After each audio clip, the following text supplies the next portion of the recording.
Yang animal na yan, ako galit din. Tumulong sa akin na magbago ang mindset. Ayos ba, Tito Mac? Then, actually, di ba, kinuwento ko na nga po sa inyo dito.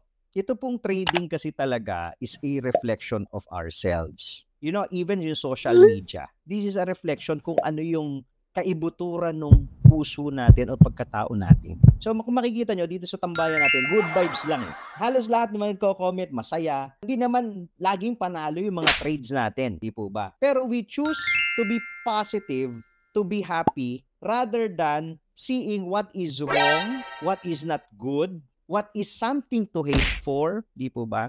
Kasi most of you na nakikinig po ngayon, most likely, yun yung pagkatao nyo, yun yung personality ninyo, di ba? Yun yung personality niyo. Hindi kayo toxic. Most likely, marami dito friendly, marami po introvert, 'di ba, Tito MA? Yung social media, it reflects your true, not identity, your true self na hindi mo malabas sa tunay na buhay. Matapang ka kasi keyboard yan eh.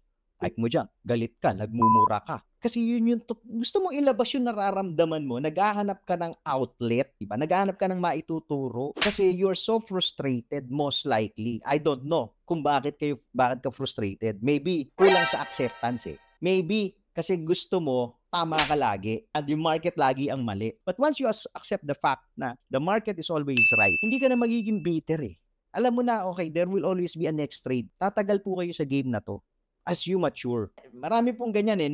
Nung bago rin ako naman na trader, naghahanap ako ng maituturo kapag na-hype ako. Loko-loko to na-hype ako Hindi talaga to magaling. Mas magaling pa ako. Marami pong ganon. Pag nakakapanood kayo, lalo na yung mga kung hindi ka pa mature, pag nakapanood ka, sasabihin mo, mas magaling pa ako dyan sa tao na yan. Mas magaling pa ako sa boss ko. Pero as you mature in life, not just in trading, you will realize that hindi ikaw ang pinamagaling.